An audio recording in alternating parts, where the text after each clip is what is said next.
day one? Well, I mean, 3 weeks before the expansion draft. Okay.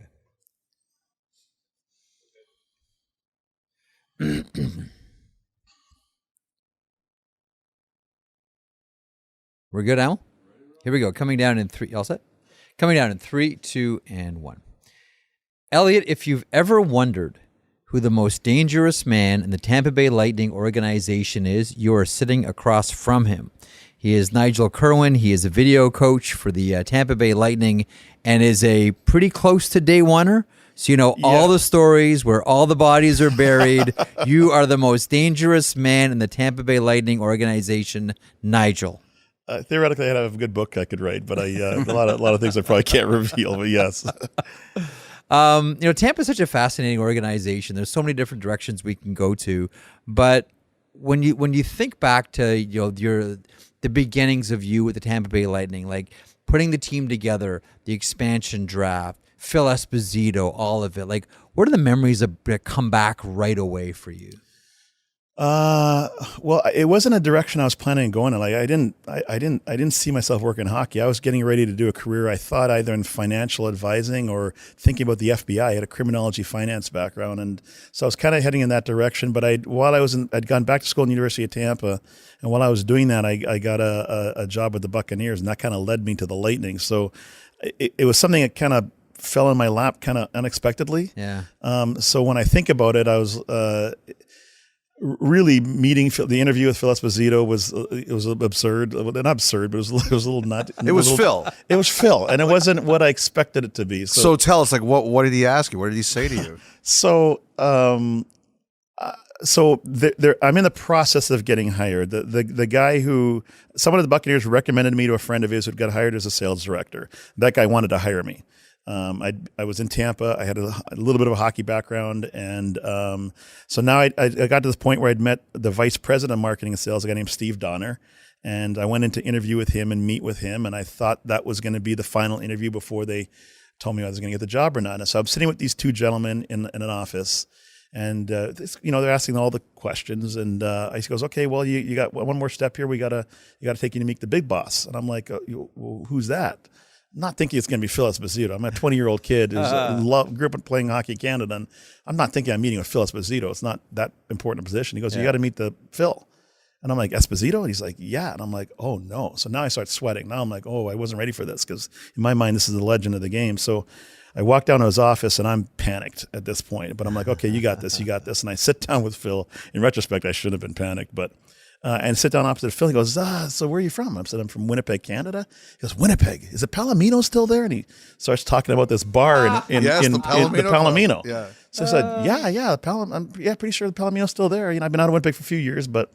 So he started talking about the Palomino, and he started telling stories about the Palomino and just stories on the road and Winnipeg and a lot of different things. And this went on for 20 minutes. He asked me a bunch of questions about Winnipeg and playing hockey and told me more stories about Cashman and the Russia series. And he just told me story after story after story for about 20 minutes. I laughed and kind of giggled, contributed here and there. And afterwards he went like, "All right, that's good. I think I like him. and so the other two tapped me on the shoulder like it was like the scene out of like The Godfather, like, "Okay, get him out of here now." So they pull me out and we're walking away, and I'm like, was that it? Was that the interview? He didn't really ask me any questions. He goes, no, that's it. Like he just told me war stories. It was all he did for 20 minutes. And so I realized now that I know Phil, I've been around him forever. It's par for the course with him. But for a 20-year-old kid thinking he was stepping into a job, I thought it was going to be a little more serious of an interview than it actually was. So. Hey, you dropped something a second ago that we can't just leave out there. Uh-oh.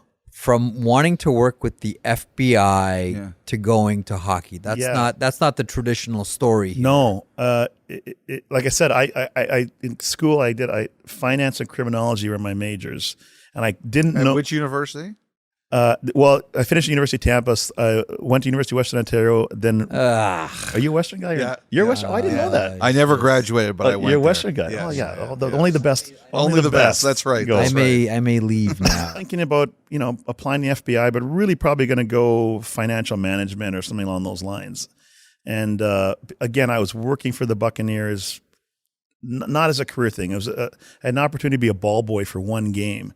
years ago. No way. And I said yes. I mean, who's not going to? I was 20 or something years old. Who's not going to be at a sign on the sideline of an NFL football game? And one turned into 2, turned into 4, 6, 8, and then I ended up doing that for about 3 football seasons.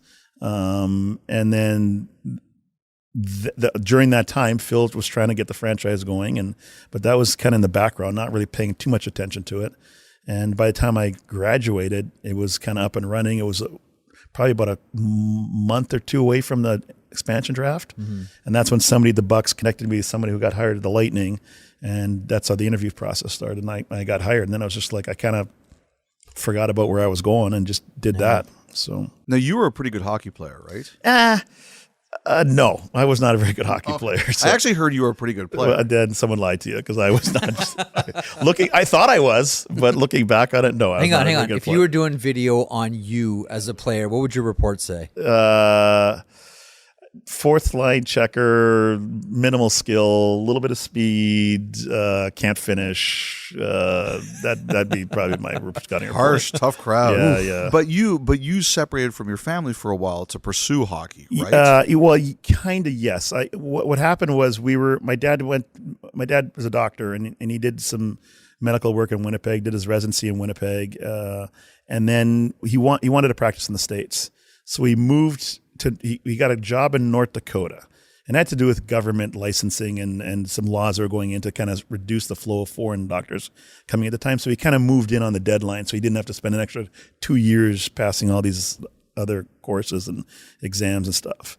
But we went to a really rural place in North Dakota, and my dad, who was pretty strict about education, said, my son's not going to go to school here, right? So he knew the headmaster of a boarding school back in Winnipeg. So I went back to boarding school when I was old enough, which was 9 years old. I went to a place in Winnipeg called St. John's Ravenscourt. And so I don't think the intention was to play hockey, but it was more of an educational thing. And so I went back to Winnipeg and ended up staying there. In the meantime, that move to North Dakota was always temporary. Mm-hmm. And we used to take these giant long vacations during the summer where we drive around the country every summer for 6 weeks. I now know it was because they were trying to figure out where they wanted to live. They eventually settled on Tampa. So we moved to Tampa when I'm going to high school, but this is hard to believe, but I didn't want to go to Tampa. I did not want to leave Winnipeg. And so I chose Winnipeg over Tampa. And they reluctantly let me stay in boarding school in Winnipeg. By that point, I wanted to play hockey. Mm-hmm. So I didn't, and Tampa didn't really offer at the time. So I stayed in Tampa, and my siblings kind of grew up in because I'm the eldest. They kind of grew up I stayed in Winnipeg. They kind of grew up in Tampa. You're the one guy who ever, with the next time the Lightning go and play the Jets, you're going to get a standing ovation there because you're the one guy who ever made that choice. Actually, I did see Steven Stamkos get a standing ovation in Winnipeg once. When he scored his 60th goal, mm-hmm. It was in Winnipeg on the road. I remember because Guy Boucher was coaching and I was on the bench, and the place was booing him incessantly. Every time he touched the puck, they were just giving it to him. And then he scored with minutes left in the game to get his 60th, and he a little lull, and then they all stood up and gave him a routing, a big standing ovation. So pretty awesome. That was actually pretty cool. Yeah. We talked to Todd McClellan about this when we sat down with the Kings coach a couple of weeks ago, and I'll ask you the same thing because this is the sweet spot of the bat for you. Going way back to the beginning, doing video for an NHL team, were you the master of the VCR to VCR edit? I wasn't when I started, but I quickly became that. Yeah, exactly what it was. It was VCR to VCR. It was multiple tape decks all looped together, and it was pause, play on each one to kind of get what you needed. So it took a lot longer back then to do a lot less. So you've seen it change, that technology. Huge. Now it's so. How different is your job now? How much faster can you do your job? It's funny because, like I said, back then, you couldn't do as much, but what you had to do took you way longer, right? So nowadays, I don't know that it's changed in terms of the amount of time. It's probably become more demanding because now most teams have 2 video coaches. We have 2, Brian Garlock being the other video coach for the Lightning. But I find now there's probably more. We got asked for more because number one, the coaching staffs are much larger than they used to be. When I started, it was 3, 4 coaches on a team. Now you got 7 guys. So you have a lot more people tugging at you for different things, but you can do a lot more. You have access to a lot more. It's all digitized, it's all computerized. So we have there's analytics now. So it's really wide in that regard. So it's now become a 2-man job. So it takes me less time to do a lot more, but you get asked for a lot more. As you mentioned, you started off, I guess, in sales. Yeah. And then was it Terry Crisp who came and said, Yep. I want you to move on the coaching staff? Yeah, I actually told him to go fly a kite. That's not the exact words I use, but I'll let you fill in the blanks. Why did he come to you? So you got to remember at the beginning of the Lightning, it's not like organizations are now. There was like 30 of us or 40 of us trying to launch hockey in Tampa, Florida. Yeah. And again, I was 20 years old. I had zero clue what I was doing from a sales standpoint. That was, again, not my career path at the time. So I got involved because I'd been hired by the team. I got asked, and there's a lack of youth hockey coaches in the area at the time. I got asked to coach amateur hockey or youth hockey. And I said, yeah, absolutely. I'd love to. So I got very involved in the youth community in Tampa, which wasn't very big at the time. There was not a lot of kids playing. And I was coaching the midget hockey team at the time, or helping out, I should say. And so what ended up happening was you had all these couple organizations that were around reaching out to the Lightning all the time, saying, "Can you help us with this? Can you get us money for this? Can you get us tickets for this? And so the executives were constantly coming into my office because I was the only one in the office connected to the community. So they come and ask me questions all the time, and then they quickly figured out that they needed to put their arms around this a little bit, and so they gave me, because we had no money and trying to start off, they put another hat on my head. And said, "You're now the director of amateur hockey for the Lightning." So I was a salesperson, but I also became the amateur hockey director because I was in. Wait a minute! Did they give you the "we can't give you a raise, but we can give you a title"? That's exactly what I'm not even sure they went as far as say. I'm not even sure they said we can't give you a raise. I think they just put "you now this," added a line on my business card, and there was no discussion of salary whatsoever. But at that age, I was just happy to have a job at that point. So. So I became this is a long way of saying I became the amateur hockey director, went through USA Hockey training program. Mm-hmm. I became the guy that certified amateur hockey coaches in really in Florida. If you wanted to coach youth hockey, you had to get certified. I was one of the instructors. I started bringing Terry Crisp to my clinic. I got sick and tired of doing these clinics by myself. So I started bringing Terry Crisp, Wayne Cashman, Danny Gare, Bobby the Chief Taylor. I started bringing them in as guest speakers because I thought it'd be better for the students to hear from a real coach as opposed to me. And so that led to lunches with Crispy afterwards and with Chief and Cash and just picking their brains and scribbling down on napkins, asking them questions about how they did things or how do you handle this face-off or this D-zone.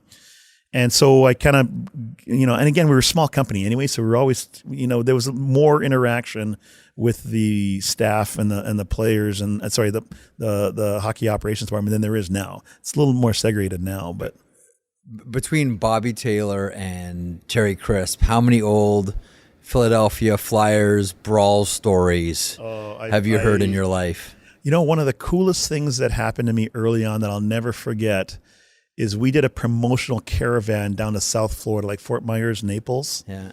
And I was wearing my sales hat at this time. Mm-hmm. And we got on a bus and we were doing street hockey clinics and we were making ticket appearances and that kind of stuff. And I was on a bus with like 3 employees. It was Terry Crisp, Danny Gare, Wayne Cashman, Tony Esposito, God rest his soul, Phil. I think that was it. I may be missing 1 or 2 others.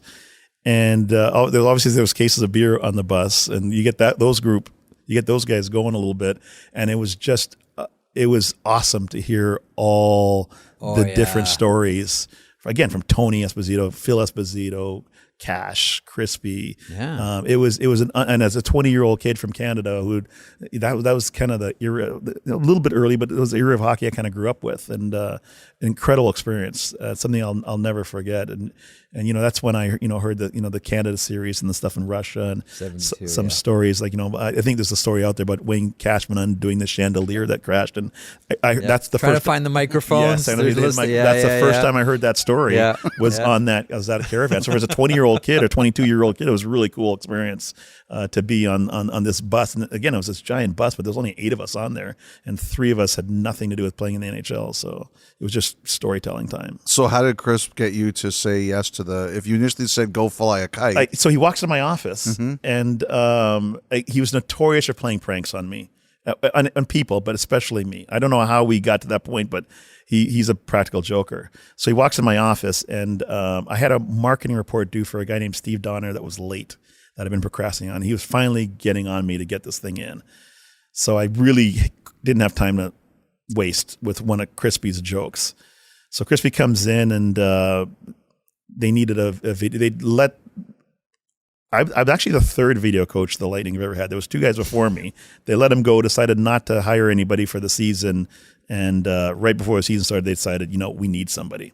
So I didn't know this, but Crispy comes in my office and decides that's going to be me. I think he's joking. Tell him to go take a hike because I got to get this report done. He's trying to tell me, no, you can do blah, blah, blah. I'm like, I'm not qualified. I didn't play at a high enough level. Like, I'm not the guy. Like, I can't do this in the NHL. No way. And in my head, he's joking. And he finally gets up. My office faced the door, and most of my office that way, but there was a chair that faced this way. He got up, he slammed the door shut, he picked up the chair, he turned it so it was facing me. He sat down and said, I want you to come work for me. And so I'm like, all right, I'll bite. So we dig into it a little bit more, and I'm yesing him. Yeah. He said something about they're going to probably come talk to you. You're the only guy I want. They're going to offer you some money. There's nobody else, so make sure you ask for more. I'm like, yeah, whatever. He leaves. A few minutes later, the vice president of the Lightning comes in, and again, my immediate thought is, okay, he's in on it too. He comes in front of me, and he goes, talk to Crispy. He goes, yeah. He goes, well, we're thinking this number, and I'm like, no, I want this number. I threw out a number. Again, this is not happening. No way I'm getting hired to an NHL hockey staff. He leaves. Nothing happens. I don't think about it. The next day I come in, they got paperwork in front of me. They put in front of me, and people don't believe this, but I signed it. And I threw it at them like, okay, are we done with this now? He takes it and he walks out, and nothing happened for about half an hour. Like no one came in, and I went out of the office. I looked, I'm waiting for them. Nothing. And then I sat down, I went, oh my God. I just changed my career, and I had no. So then I walked down to the vice president's office. I said, "Hey, about that thing I signed, is that serious?" He goes, "Yeah. Crispy will talk to you, but yeah, we're gonna move you over to the hockey operations side." And I went back, okay, and I acted like, okay, I knew that, and I walked back, and I'm like, oh no, because I didn't think I could do it. Like I thought, not qualified for this, right? So panic set in at that point because I just changed my career, and I had no intention of doing that. And it's ended up being just a tremendous blessing. So since you've been through this organization and so many different, not just players, but people have gone through, would it be safe to say that you have a story about most, if not all, of the players that have gone through? Like if I throw a random name at you, player-wise? Yeah. Would you have a story? Would you have a story about them? Possibly. Like the one thing I'll say is I don't. When you're on the coaching side of things, you don't hang out with the players, Sure. a lot. So, away from the rink, I don't know that I have a ton of stories there. I may. Here's what there's a few that I wonder about. Yeah. And one is Manon Rhéaume. Yeah. What do you remember from that situation? So I was not in hockey operations when she got hired, but Okay. I do remember her coming to the organization and Crispy being the coach. I remember I heard rumblings about a little bit of a concern about whether we were actually going to play her or not in a game. Yeah. Again, but I was not on the hockey operations. I don't know the details of this. I think Phil, we were doing everything we can, from what I understand, to get attention to the team. Sure. Like that. And I think Phil really wanted to make a splash. And Manon Rhéaume was a really talented female goalie, and there was an opportunity there, and she deserved the opportunity. So the only thing I know about it was Phil. Phil brought her in. Right. I think there was some concerns about whether she could or could not play in an actual game or not. But it was I think she played in a preseason game. Yep. It wasn't a big deal. So it ended up being a big splash for us and a really good thing. So the other one, and I'm going to kind of go on a fishing trip here, and I really want this story to be true. So if it's not, can you lie lie to me and tell me that it is. If I know the story, yeah. So I think Rick Dudley is one of the most interesting people in hockey. For sure. I am forever going back to the bandana and the Cincinnati For sure, Stingers. yes. I am full on Rick Dudley. Is it true that there was a time where he got right into feng shui, Chinese wind water principle, interior design, and redesigned the Tampa room and the gym and all that based on wind water principle? I don't know all the details of feng shui, but that is absolutely 100% true. Yes, the locker room was red. You walked into our locker room and it was red and black. The striping. I know you've been in our locker room. You know the locker room. So it's got where the blue stripes with the black trim on the side goes down the wall. That for several years was red and black. Really? And it had everything to do. And again, I know nothing about feng shui. Sure, yeah. But it had everything to do with feng shui. I know that there was. What was in the ceiling? There were things in the ceiling tiles. Like if you went into the ceiling tiles of the locker room, was it stones? There was something. There was a water fountain in the gym. There was like one of those Pebble Garden waterfall things that was plugged in. That was in the gym, and then there was stuff in the ceiling tiles in the locker room itself too. I don't remember what it was, but I know there was stuff in the ceiling. I think it was also rocks or something like that were hidden there, and it was all feng shui related. But that's Do you remember how the players reacted? I don't. I think I remember about everyone reacting is anytime you brought somebody to the locker room, like the family or friends or whatever, they always would, have that puzzled look like, why is everything red and black? And you have to go like, well, our GM's into feng shui. There's a waterfall over Yeah, and there's a waterfall in the gym. But Rick Dudley's one of my favorite people that have ever come. I think he's fascinating. I love man. Rick Dudley. He's a great guy. Okay, how many times? I'm assuming the answer is you have seen him. Describe his workouts. Well, first of all, he works out like 4 times. He's not a guy you want to get. He's always been like that. Oh, he's a big man. Yeah. And I don't know how old he is now, but I would not want to fight him. He is a thick, strong guy. He worked out all the time. He's very intense. Yeah. Like I wasn't there for it, but I remember he ripped out a water fountain, one of those water fountain things out of the wall once in a game. He threatened to fire. He actually threatened to fire me one time for not staying out and drinking with him. We were on the road to Philadelphia, and he's not a drinker. Like he's not a big drinker, but one night he got into a couple, and everyone kind of left, and so I said, all right. One time I said, I got to go to bed. He's like, no, you're sitting here, have another one. We have another one. We never drink. What about you have another one? And so I sat with him, had one. I said, okay, I got to go. He goes, no, you have another. I said, no, Phil. I mean, Rick, I'm going. Like I'm done. And he actually got mad. He goes, you shit down there and you have another hair. Like he just growl about him. And all you can think is, I've seen him doing shoulder presses before, and I'm going to do whatever he says. But I blew him off. I kind of like, he's not serious. And then I was like, no, I'm going to bed. He goes, you won't have a job tomorrow if you don't sit down there. And I said, Phil, you can't fire me I keep calling Phil. Rick, you can't fire me for not having a drink. And he goes, yes, I can. I absolutely can. I'll sit down. And so, he did threaten me one time to fire me if I didn't have a drink with him. So, and we felt it the next day. Let me put it that way. So this is a perfect time for me to ask this question. What are the great stories about the Tampa Bay Lightning that have never been told? Great story. I can a lot of can't tell, but there was one. I can tell you one time. It was previous ownership, previous GM. I'm not going to say any names, but one of the wildest things I saw was we had a situation once where 2 of the owners weren't getting along very well, and some factions had kind of developed in the office. The GM was on one side, some executives were on the other side, and one executive was going on a trip to New York on the team plane.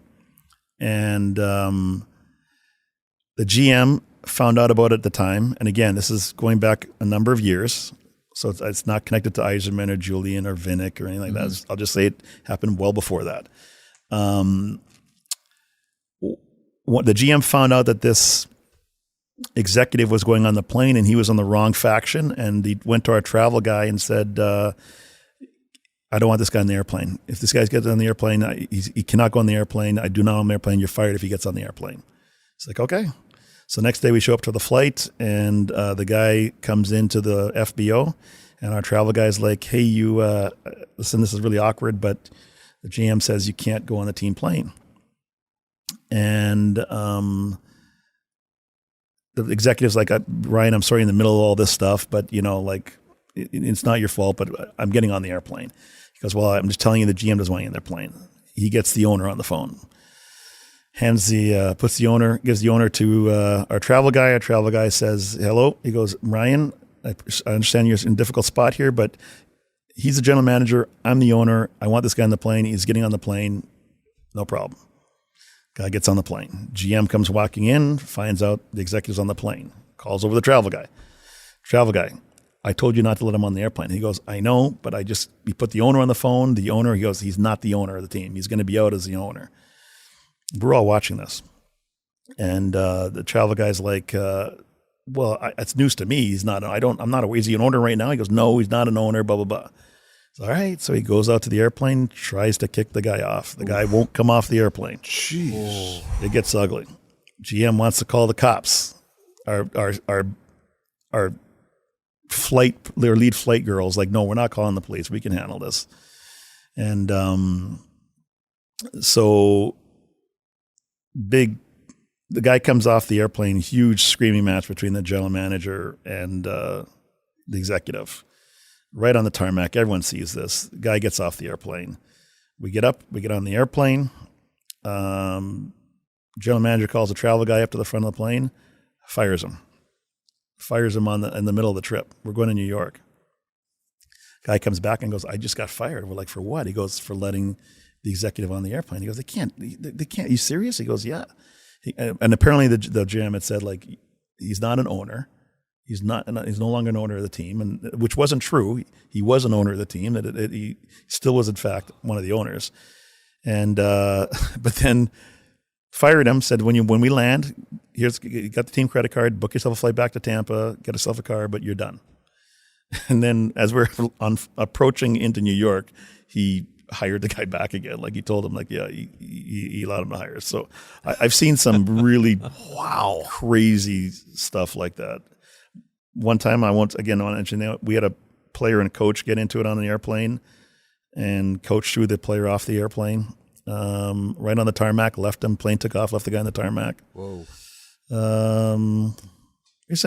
Tortorella's always interesting. Like, he's always what was he like to work for? Awesome. Yeah. Awesome. He's not the guy. He's not the ogre that everyone portrays him to be. Like, I understand he can sometimes be a little difficult with media. But to work for him, he's unreal. Like, he's fantastic.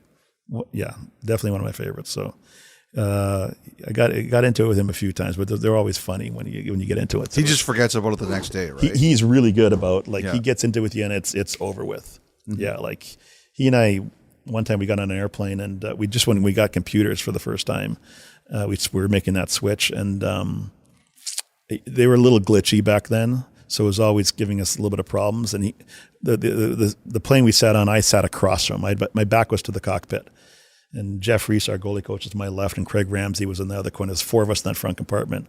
And he's just MFing me, like, because of the computer glitches. And he's just giving it to me.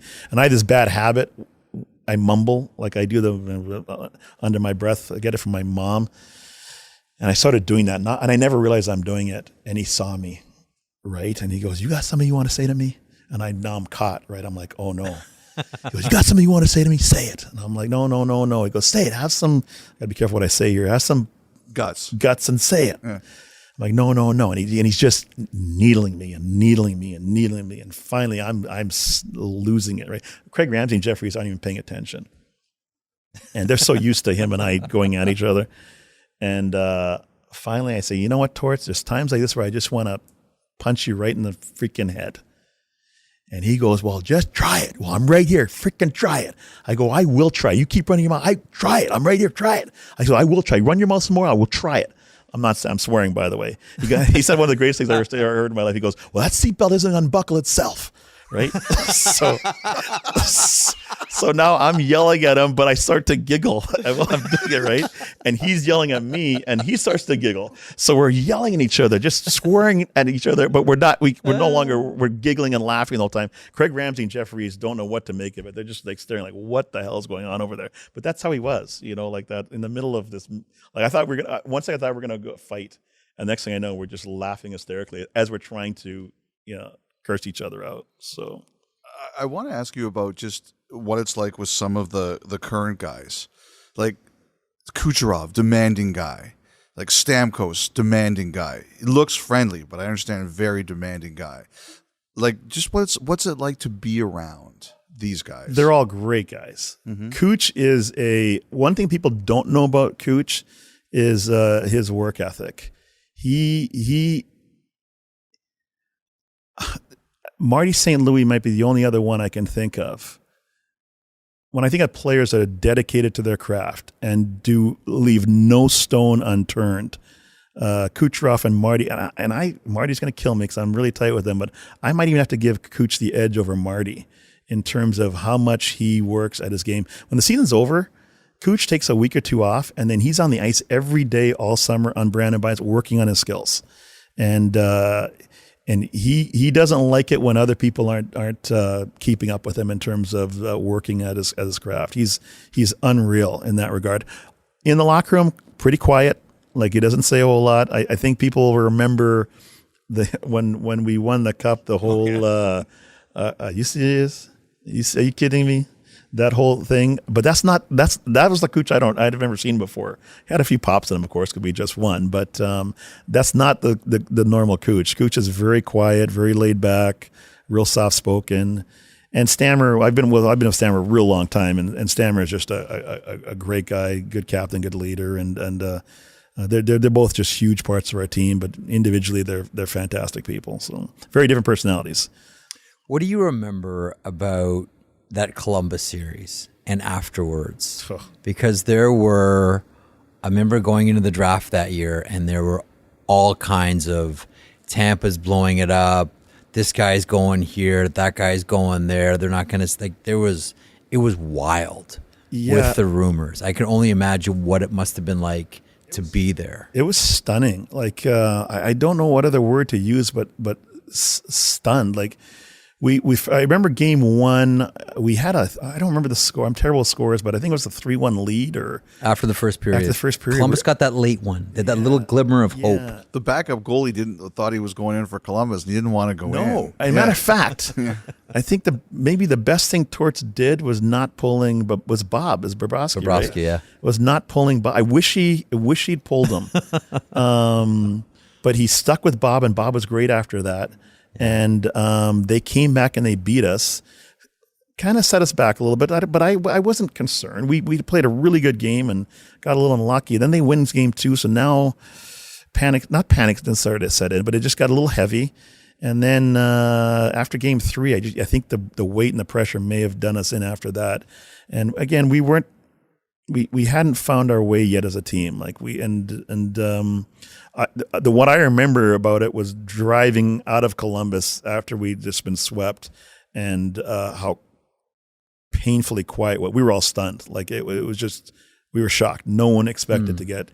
It's one thing to lose a series, you lose it, in 7 or whatever, but to get swept was after winning the President's Trophy. I think we were all shocked and devastated. But I got to tip my hat off to Julien Brisebois. We stayed the course. You see a lot of teams blow up after that, and they make a lot of changes, and we didn't. We made a tweak. We may have made a tweak or two. I don't remember what they were, but you got to give your hats off to the general manager. If we just stayed the course and then won it in 2020. So, all right. So, if the 2004 Tampa Bay Lightning, I get this a lot, were to drop the puck against the 2020 and 21 Tampa Bay Lightning, 7-game series. So I get this question a lot, actually, and I've never been able to answer it. No matter what I say, I'm going to tick one side off or another. Got to remember, two different styles of hockey. So the 2004 team won with the red line. Yeah. The 2020, 2021 didn't win with the red line. So what rules are we playing under? Hey, you decide. You decide. Come on, help me out here. No. This is your interview. You pick.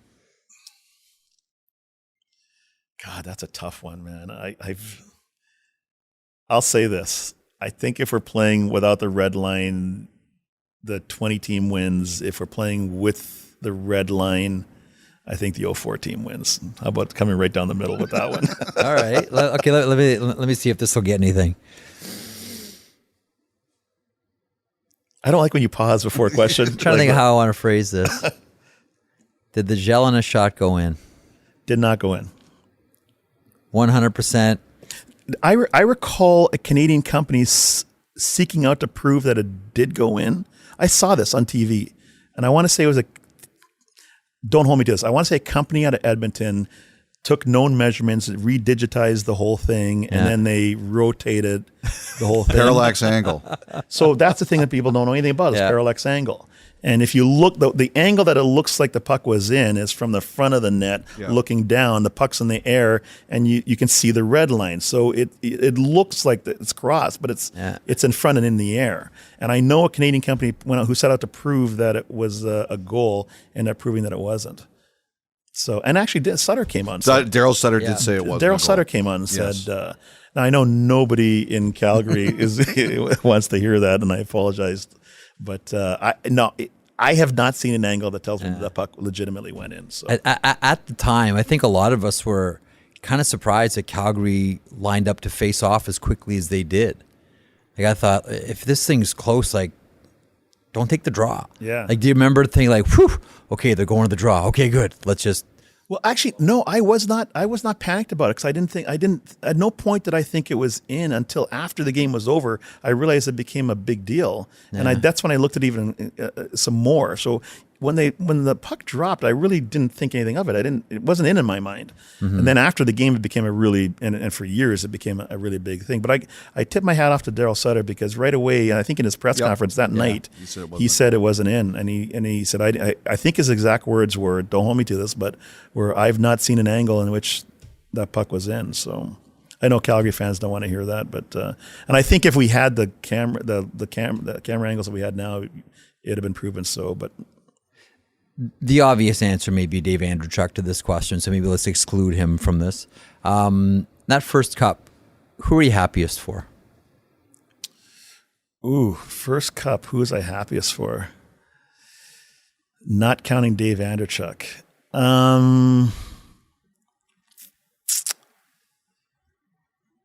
Probably Craig Ramsey. Craig Ramsey, because he had lost in the 70s. Everybody else would be equal after that. Marty, Vinny, Brad Richards, that whole crew that was a really tight group. I think all Stanley Cup teams are probably pretty tight, but that was a really tight group. So for me to single out any player, I can't pick Marty over Vinny or Vinny over Brad, or I was probably closest with Brad Richards. The answer is Andreychuk, but if you're taking him out of the equation, I would say it's Craig Ramsey, assistant coach. Hockey life, Torts too, because he I mean, that was an easy job coming in there and taking over that franchise at that time, if you remember. But I'd say Craig Ramsey. I wanted to ask you what it's like to work like Yzerman, demanding. Very. Like the most. Like people tell me he's the most demanding guy alive. Very. But what it's done is, and now with Brisebois and Cooper and the players now, it's set a tenor for the organization. Like, you guys won one cup, you weren't satisfied. You won 2 cups, you weren't satisfied. It's like seeing how angry Hedman was on the ice after you lost last year. But I like, he set the tone, and I wonder, what was it like around him? What was it like to work for him? One of my favorite people I've ever worked for.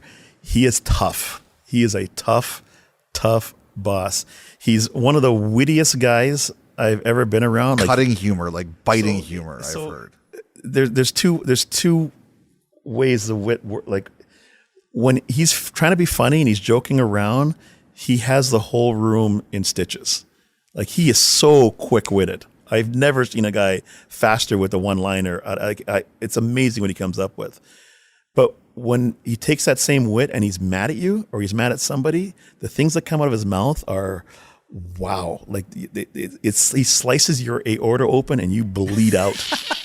Like it's cutting, man. Like I saw him one time. I got stuck. It was during the playoff series against Detroit. I don't remember. We played them back-to-back years, so I don't remember what year it was. But it had been around. It might have been 15, 16 in those years.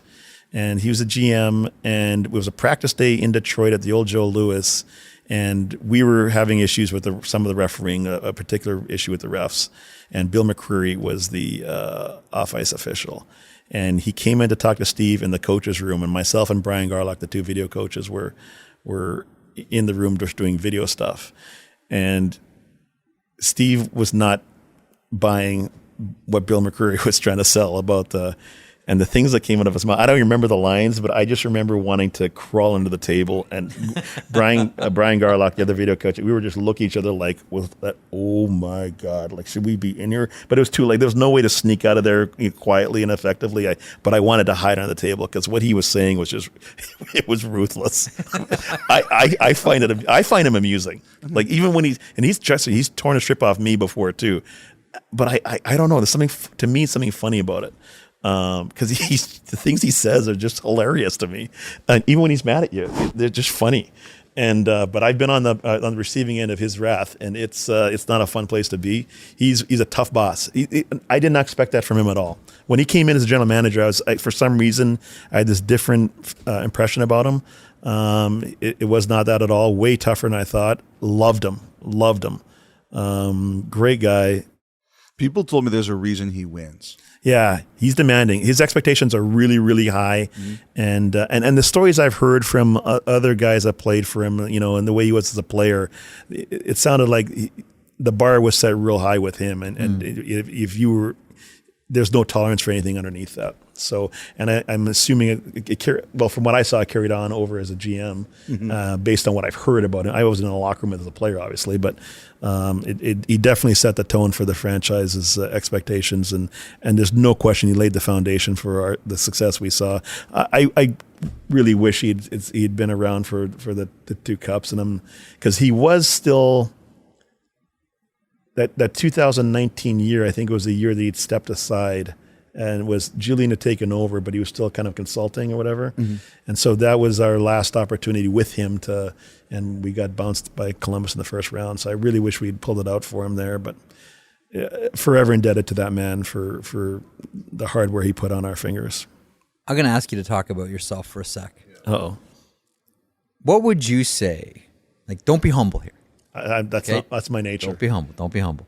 What would you say your greatest contribution to this team has been? Because this is like a wildly successful organization, and they love having you around. They really do. Are there a couple things you can point at and say, yes, it's a team, that's mine?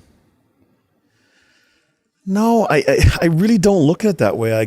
And I hate to disappoint you with the answer, but we all have to come together and play a role. It's like an orchestra. It's a band, and we all make our small contributions. So my real responsibility is to manage the video system that we have, and help with pre-scouts and that kind of stuff. So, is there one thing I've done on a pre-scout that's made a difference in the game? I don't know for sure. We have to make the calls. I think you're being too humble. I'm not capable of patting myself on the back. And anyone that knows me knows I'm uncomfortable in the spotlight. So, no, honestly, there's nothing that I can't think of anything that I have done that is specifically that's.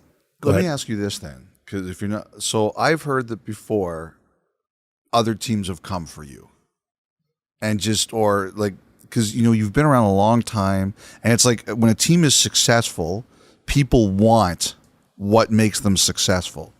Have you ever thought about going anywhere else? Has there ever been a time where someone said, we have another opportunity for you elsewhere, and we'd love for you to bring your expertise and your knowledge with you? I almost I almost went to Pittsburgh. I have to be careful how I say that. When I say almost went to Pittsburgh, there was a period of time where my chain was getting yanked a little bit. A bunch of years ago, a bunch of regimes ago, and I wasn't getting answers about a contractor coming back and I think they were trying to slow roll me into the end of the summer to kind of give me a bit of a sucker deal. And a coach called me with the Penguins at the time looking for somebody. And I was actually on a flight to the Virgin Islands to go on a fishing trip. And I told that coach, I said, look, I think they're messing with me here. I think they're trying to screw me over. I might be interested. And he says, Nigel, if you're available, I'd take you. Like, let me know. I said, listen, my preference is to stay in Tampa. He goes, well, if you're not going to stay in Tampa, I got a spot for you here. And I ended up calling the head coach at the time, not the head coach now, and said, listen, I have an opportunity potentially to go to Pittsburgh. GM is not really making a move here with me. And next thing I know, I get a phone call from the general manager, and we got something done. But yeah, and you know, Torts has wanted me at different times to come with him as well. I've heard that's the guy. Yeah, and but I have a great gig. You're a Lightning. Yeah, I love Tampa. My family's there too. My parents are older, and so I growing up away from home, like I told you earlier, I left home when I was kind of 9 years old, and to leave again and be away from family at a later age, I didn't want to do it. And I love Tampa. I love the organization. It's been especially great under Jeff Vinik.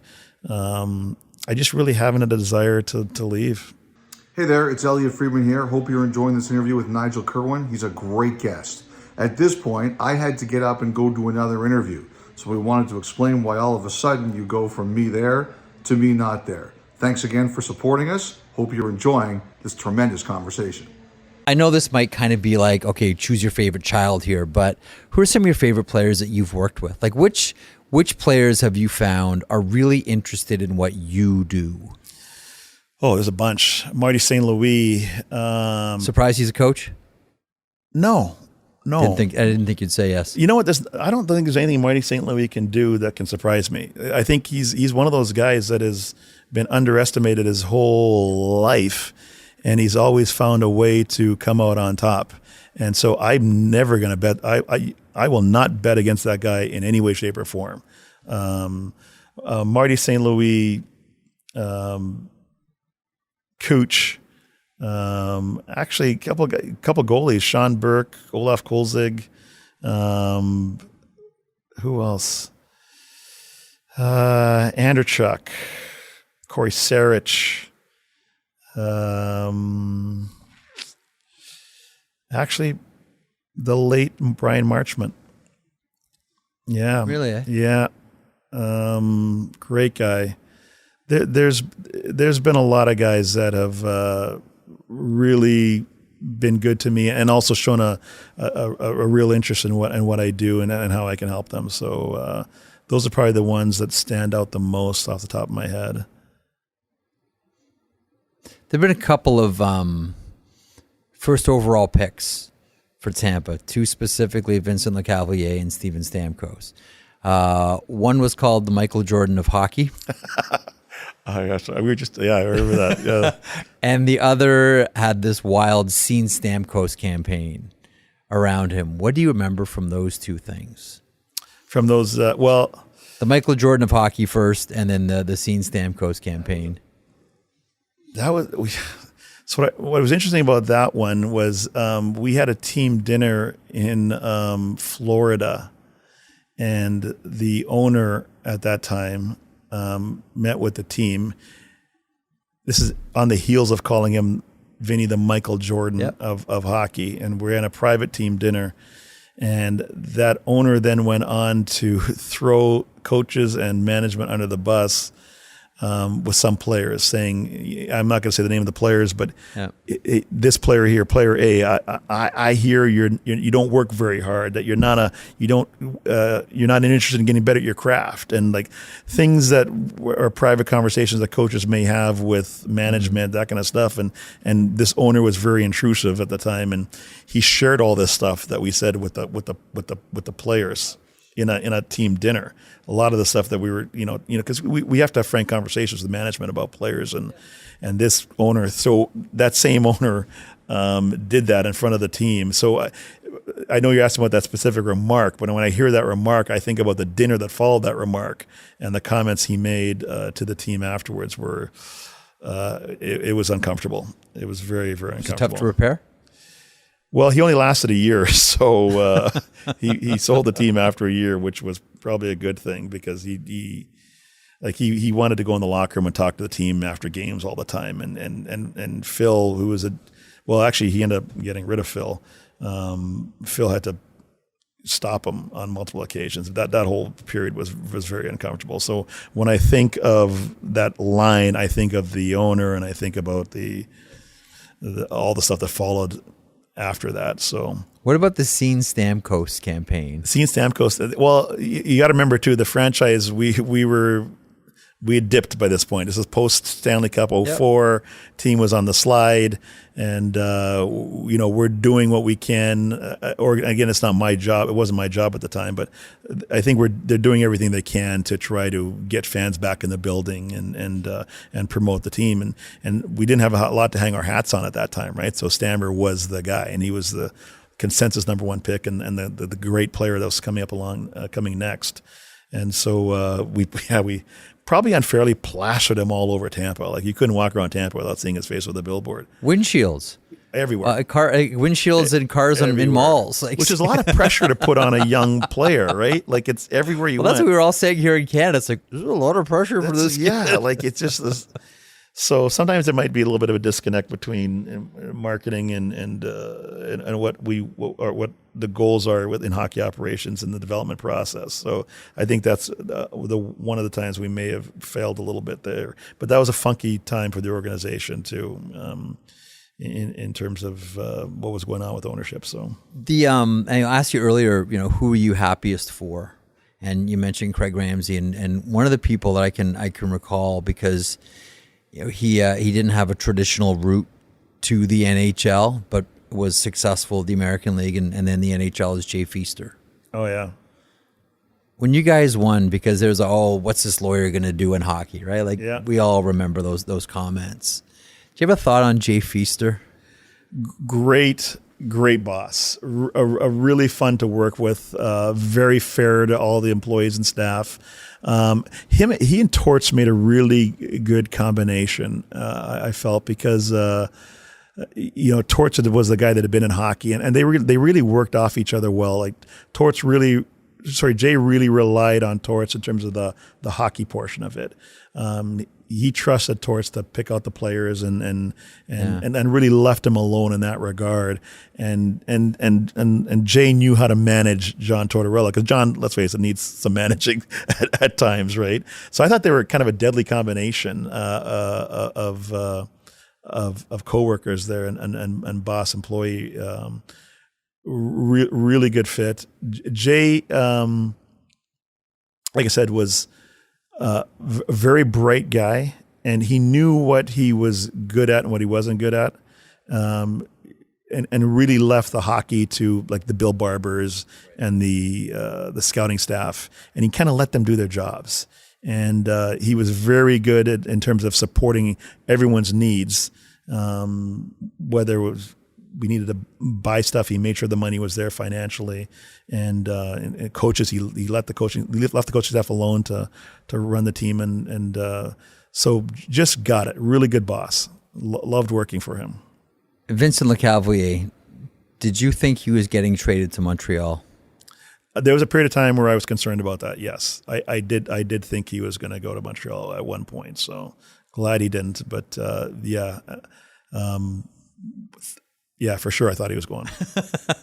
I remember that All-Star game, and in the airport where he was swarmed with Montreal Canadiens fans, and he had this look on his face like, I don't know what, because there's all the rumors, right? Yeah. Like the Cavaliers going to Montreal. I just remember the look on the Cavaliers' face almost being like overwhelmed by like, wow, this is what it would be like to be in Montreal, as everyone's just clamoring for the next great French Canadian centerman. Yeah, and then they wanted him there, right? And it kind of happened again fairly recently with Stammer. When Stammer's contract was up, there's a lot of rumors about him coming back here to Toronto, and I was concerned there too whether we were going to lose him to Toronto or not. So, but thankfully we were able to keep both of them. So, but yeah, I thought probably more so Vinny than Stammer, but I thought Vinny was going to go to Montreal at one point. Yeah. This has been great. Thanks so much for this. Thanks for your time. You've been really generous. No, not thank you not so a problem. much for Happy this. to do it. So, thank you very much.